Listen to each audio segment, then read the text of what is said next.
네, 9명의 귀한 생명을 앗아갔고 또 부상자도 많이 나왔죠. 시청역 역주행 사고, 그 피의자 사고 차량의 운전사를 말합니다. 구속영장이 신청이 드디어 됐습니다. 경찰이 추가로 확보한 증거, 그것을 이제 근거로 해서 이렇게 된 건데요. 국과수가 경찰에 추가 분석 결과를 통보를 했다고 그러는데 그 내용을 알아보겠습니다. 구 변호사님. 네.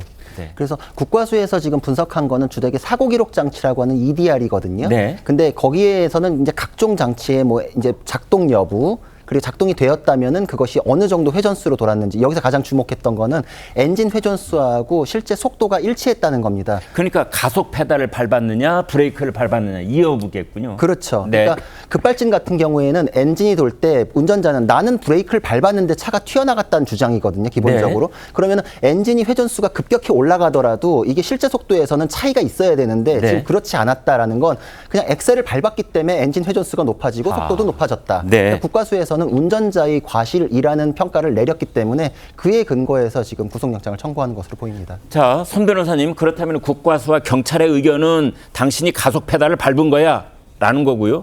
그러나 당사자는 아닙니다, 급발진입니다 이렇게 맞서 있는데 어떻게 해야 됩니까? 구속영장 청구도 제기되는 상황인 만큼 사실은 운전자가 내가 그 당시에 진짜로 기계결함을 느낄 수 있을 정도로 브레이크가 딱딱해서 제대로 작동하지 않았다라고 한다면 그에 맞는 합리적인 정황이 설명이 돼야 되는데 현재로서는 그런 근거들이 좀 미약하고 운전자의 진술만 있는 상황이기 때문에 스스로 억울함이 있다고 하더라도 입증해내는 게 쉽진 않은 상황입니다.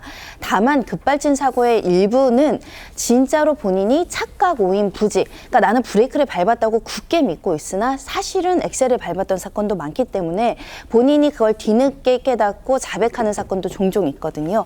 앞으로 이제 피의자가 어떤 진술을 할지는 좀 지켜봐야 되지만 이미 경찰 조사가 3차례나 이루어졌는데 한결같이 나는 급발진이었다, 사고 차량이 이상했다라고 주장하고 있어서 향후 진술의 태도 변화를 지켜봐야 되는 상황입니다. 그런데 저희 시청자들께서는 아마 이런 부분에 대해서 놀라시는 분이 있을 거예요.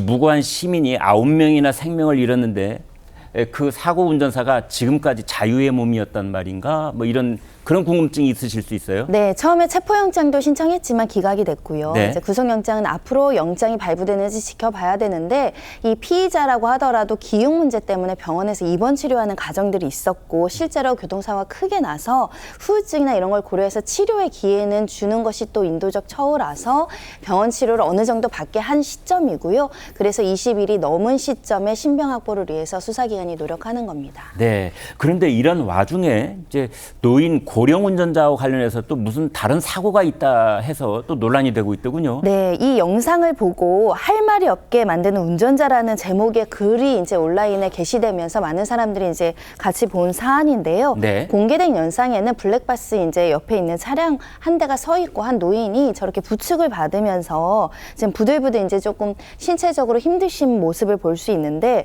느릿느릿 이렇게 차량으로 움직여 가는데 사실은 조수석이나 뒤에 탈 것을 예상했지만 보시는 것처럼 운전자석에 타는 모습을 보고 이걸 본 사람들은 운전석에 앉아서 운전할 것이라고는 상상도 못했다. 혼자서 제대로 거동이 어려우신 것 움직이네요. 같은데 네. 네, 직접 운전하는 거에 대한 위험성이 너무 높다라는 취지의 영상입니다.